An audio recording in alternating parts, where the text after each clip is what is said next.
Hi everyone and welcome to Inside Echoes. I'm your host Aman.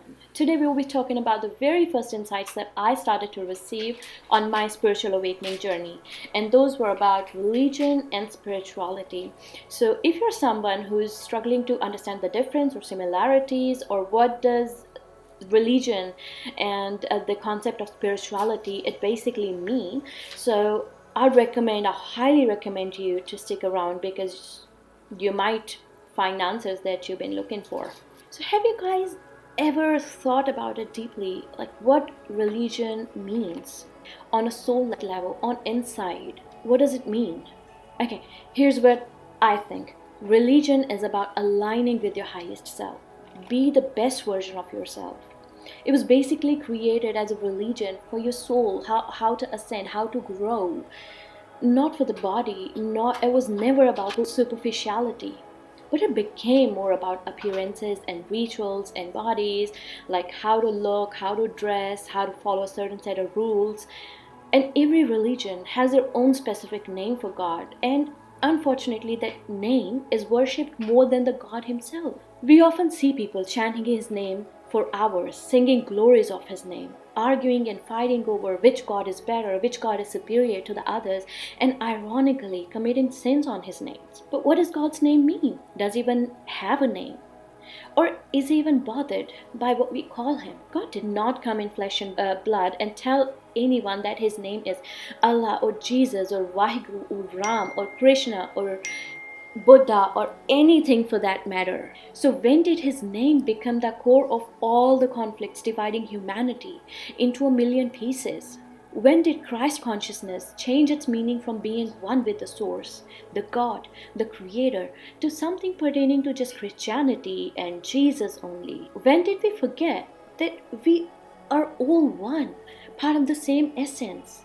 That we all begin our journey from the same light. When did we forget that Jesus, Muhammad, Nanak, Buddha, Shiva all came from that light too, to guide us back to our source, to our home? That all of them were the embodiment of Christ consciousness, if you have to give it a term, which means being one with the Creator via a journey of self-exploration based on pure love. When did chanting name given to him by different beliefs become the sole purpose of religion? When did the teachings, which were given to guide us into alignment with the divine, which were supposed to teach us our purpose and motive to be here on earth, which were to teach us the actual way of living, become mantras? No one talks about the growth of soul, connecting to your true calling, to your true self, to the one and all. We're only focused on how we're supposed to look, belonging to a particular religion or a particular group of belief. What practices and rules should we follow, which can make us look superior in the society that we live in? What about how we're supposed to think, how we're supposed to connect, or how are we supposed to behave, and how are we supposed to grow? Have you ever thought about that? We're told repeatedly that everything is God's will. Isn't that right? What they don't teach is what does that mean? What does God's will mean actually? They say everything happens as per God's will, right? And nothing is ever outside of it. Okay, agreed. I believe in that too. But what does it mean? Does that mean that God is sitting up there ordering everything to be in a certain way? God is ordering the wind to blow, the leaves to rustle, the sun to rise, the rivers to flow, the birds to chirp, the rain to pour, and I can continue. Is that what it means? Think about it deeper, as deeper as you can.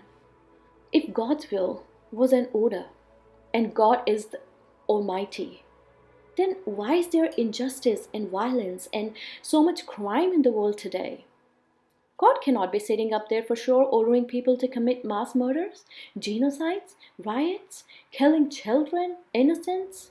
Because all we have learned from religion so far is God is benevolent, which means he's the opposite of cruel. He cannot be the one responsible for such brutalities. If it were, then that means he's not benevolent at all and kind. And whatever we were told about God, that was not true. Either there is no God or the one that is there is portrayed all wrong. But we all know in the depths of our hearts that He is there. And He is merciful and kind and with unconditional love. We all know that deep inside of us. But if we go with the conventional meaning, it leads us down to the answer which is utterly wrong. So let's think about it this way, just for a second. Let's just say God's will or order or command that we've been taught always, it's actually God's wish. Like the genie from the lamp says, your wish is my command, right? So if, say, God's will was God's wish instead of order, what would God wish for us? What would it mean for all the life on this planet to follow God's will, which is actually God's wish? It would mean everything is as God wishes it to be. Now, wish has free will, whereas command or order, it's enforced. This leads us to the idea that everything acts in an order as wished by God. So everything being as per God's will means everything exists as God wishes and acts in alignment with God. Rivers, mountains, trees, oceans, animals, birds, sun, moon, planets, everything that exists has a basic nature, and that nature is the alignment with divine, or how divine wishes them to act. Rivers have this tendency to flow. Planets revolve around sun. Mountains stand tall. Wind blows. Oceans run deep, hiding secrets and mysteries, God knows what. Lions hunt. Flowers bloom. Birds sing. Everything is aligned to their purpose. Now, the most interesting part of God's creation, humans. The most fascinating, intelligent, and yet foolish creature. Now that we've understood that God's will is basically being in alignment with your true purpose, God is not commanding everything to be as He wants to, like a cruel ruler, but rather everything is aligned to their true purpose through His pure energy of love. That is God. If everything is in alignment, then where's the problem? Well, the problem is us, humans. Our biggest blessing became the greatest enemy, the thinking brain. The rational, logical, intelligent brain gave birth to ego. Ego is the wall between the soul. Mind it, soul is divine inside of us. So the wall, the ego, it divides the soul from the self. Like every single creation in this universe is aligned to its purpose, right?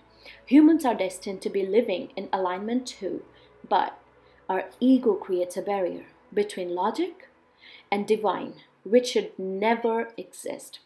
We failed to realize our true purpose. We forgot our connection with the divine.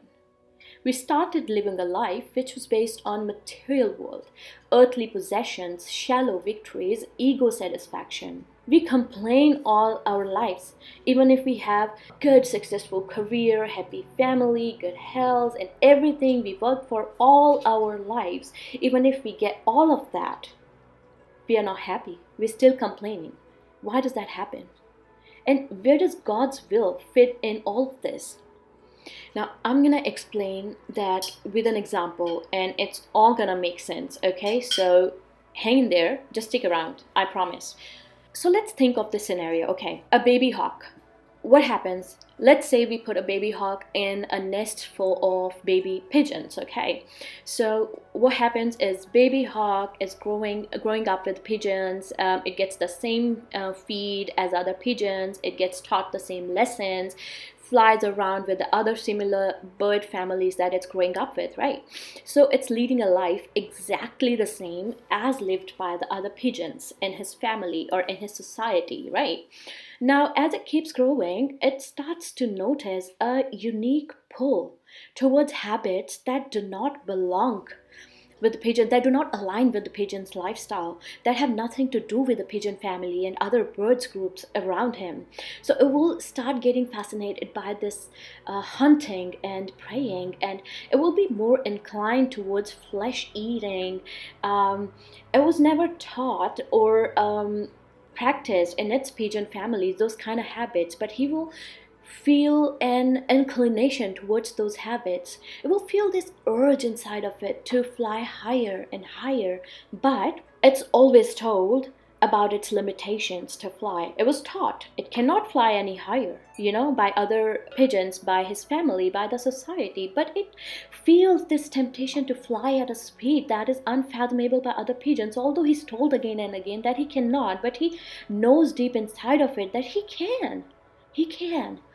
But he's resisting it. He keeps resisting it. Every time he tried, it was scolded and forbidden by other family members to stay within the group and not fly faster or higher or solo.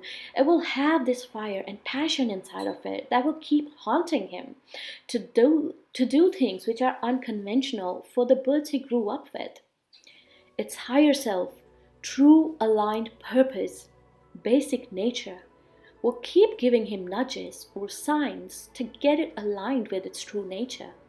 But everyone around will keep criticizing, mocking, labeling it crazy, weird, looking down at it. Keep taunting and making fun of that poor thing. Sound familiar? Have you ever been in such a situation? Now don't lie. Think of it. Think about it. So as long as the hawk keeps resisting its true nature, it will never ever be able to live a life it's meant to live. It will be disappointed, depressed, lacking purpose, feeling that void inside of it, leading a life that doesn't make any sense to it. But guess what? That never happens in animal world because they are way more aligned to the nature than we are. Doesn't matter where the hawk grows up, it will ultimately know where it belongs or what it is, what's its true nature, and it's going to soar to horizons. Doesn't matter how many pigeons tell him not to. It will know that it's a predator and not a prey. It's going to fight without being taught. It's going to fly with no limits. It's going to fly at speeds even if stopped a million times, because that is what God's will is. Being in alignment with your true nature and what's your true purpose. Just like that baby hawk, we get nudges from universe every now and then to get aligned with our true purpose. We have these unique passions, those quirks, and even inclinations that we have no explanation for. But what do? We listen to those pigeons around us and refuse to fly high and refuse to live in alignment. Divine's will is not a command and will never be. Since animals, birds, other creatures, they do not have logic and ego, there's nothing stopping them from fulfilling their destinies. Us humans, we think a lot, second guess a lot, doubt a lot, and have very tiny little faith. We suppress that constant inner voice that tells us to do what we are here for in this lifetime. We even feel pushes sometimes to take action and follow our instincts, but logic gets in the way. What we are supposed to do is listen to our deep inner thoughts underneath all the programming that's been done to our brains since birth, to silence that connection with divine. What's that vocational course that you felt like doing during those summer holidays? Trust that feeling, don't ignore it, do that course. Everything leads up to your higher purpose. Listen to every thought that arises when there are no thoughts. Trust yourself when no one does, because no one can feel your inner self, your soul, that pain within, that void, the divine within you. That's your calling. That's the divine trying to connect with you. No one can feel it other than you. So listen to you and trust yourself. We are destined to be one with the whole, and that can only be done if you fulfill your true purpose, live up to your highest potential, live a life that makes sense to you. It doesn't have to make sense to everyone around you. I think now we have some basic understanding of what God's will pertains to, and we can stop blaming every atrocity and unjust behavior on God's will. Divine never forces its way. Everyone has free will. Yes, we're given options and choices, but it is us who create our existence and by our choices, by our own free will. So when a person chooses to be a serial killer, he's not It was not what was destined for him to be. It's what they chose out of their own free will. Now, it goes deeper than this topic that I just mentioned. We'll talk about it later on. It's much deeper than this, but just know that we all have free will. So now listen to this. Now that we know what God's will is and why was religion made, it was made to make us more inclined to be more aligned with our true selves, right? So sometimes we keep hearing this, I can't do this, I can't choose this, although I'm very passionate about following a certain career, but I can't because my religion forbids it. So was religion meant to limit us or expand us? Where did these restrictions come from then? How can someone's highest purpose not align with the religion? And why is religion restricting growth at all? Religion's actual purpose is to connect to our true selves, which is divine itself. How can religion be the barrier between us and divine when it was actually supposed to connect us with the divine?